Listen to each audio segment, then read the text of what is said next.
Point यहां पर छूट गया और वो क्या है, भारत में आदर्श आचार संहिता लग चुकी है। अब ये क्या होता है साथियों, जैसे ही चुनाव प्रचार की तारीख आती है, कि चुनाव की तारीख आती है, इलेक्शन कमीशन जैसे ही अनाउंस करता है कि इस दिन से चुनाव होंगे, उस समय तुरंत प्रभाव से राज्य सरकार की जो मशीनरी है वो पूरी तरह से चुनाव आयोग के नेतृत्व में चली जाती है, इलेक्शन कमीशन के नेतृत्व में चली जाती है। मतलब यह समझिए कि जो भी अब आपको फैसले लेने होंगे, चाहे ट्रांसफर के लेने हो, पोस्टिंग के लेने हो, इवन ज्वाइनिंग के लेने हो, सारे फैसले फिर इलेक्शन कमीशन लेता है।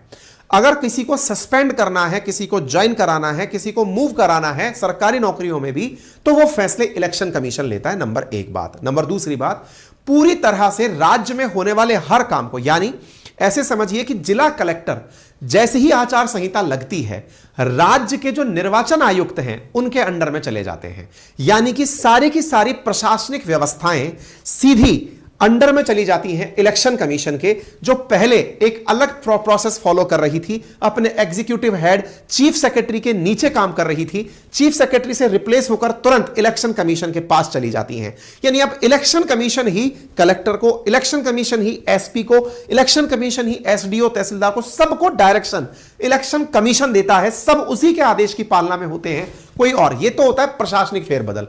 इसके अलावा क्या होता है, इसके अलावा आदर्श आचार संहिता लगते ही राजनेताओं के ऊपर कुछ नियम लागू कर दिए जाते हैं। क्या लागू कर दिए जाते हैं?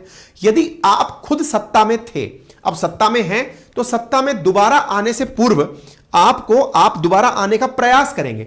लेकिन आप विचार कीजिए कि अगर आप सत्तारूढ़ पार्टी के रूप में ही चुनाव लड़ने गए, तो आप तो सारी सुविधाओं का लाभ लेते हुए चुनाव लड़ने जाएंगे कि भाई आप तो पीएम हैं, आप मंत्री जी हैं, आपके पास तो सारा सरकारी अमला है, अब आप जाइए चुनाव लड़ने के लिए। नहीं, उसको न्यूट्रल ट्रीट देने के लिए एक प्रकार से यह समझिए, आचार संहिता लगते ही अपोजिशन पार्टीज और सत्तारूढ़ पार्टी एक समान ट्रीट की जाती हैं। एक समान ट्रीट की जाती है मतलब अब सरकारी पैसे से चुनाव प्रचार सरकारी जो सरकार चल रही है वो नहीं कर सकती।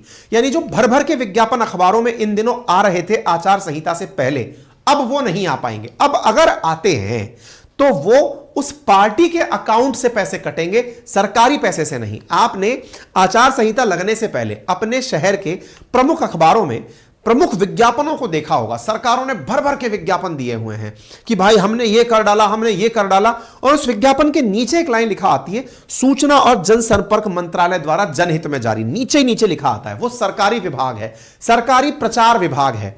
जैसे ही आचार संहिता लगती है, सरकारी प्रचार विभाग का प्रचार छपना बंद हो जाता है।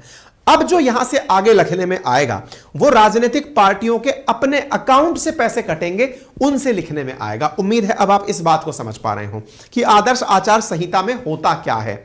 आदर्श आचार संहिता में ना केवल चुनाव प्रचार, बल्कि अब जो भी कार्य होंगे वो पार्टी की तरह ही ट्रीट किए जाएंगे। कोई भी ऐसी बयानबाजी अगर होती है तो आचार संहिता के तहत उन पर कार्रवाई की जाती है। कोई भी राजनीतिक बयानबाजी या कोई भी ऐसा कार्य जिसमें कि चुनाव के दिन, जैसे आचार संहिता के चलते ही चुनाव के दिन शराब की बिक्री पर रोक होती है। इवन कोई भी अनप्लान्ड फ्लाइट लैंड नहीं कर सकती है, कोई भी अनप्लान्ड व्हीकल मूव नहीं कर सकता है। आचार संहिता के समय बहुत ज्यादा स्ट्रिक्ट मेंटेनेंस रखा जाता है। पूरी तरह से जितने भी अपराधी हैं उनकी पूरी ट्रैकिंग की जाती है, कितना भी माल है, कितना वेपन है, किसके पास कितना पैसा है, सबकी ट्रैकिंग की जाती है। हर चीज पर बहुत जबरदस्त तरीके से ध्यान रखा जाता है। आचार संहिता फ्री एंड फेयर इलेक्शन के लिए लागू किए गए रूल रेगुलेशंस हैं जो आपको पता होने चाहिए। ठीक है साहब, तो उम्मीद है कि मैंने आप लोगों को लगभग सारी बातें बेहतर तरीके से बताने का प्रयास कर दिया। बाकी इसका थोड़ा सा इतिहास है। संभवतया आप लोगों को यह जानकारी पसंद आई होगी। अगर यह जानकारी पसंद आई हो तो अपने साथियों के साथ साझा करें।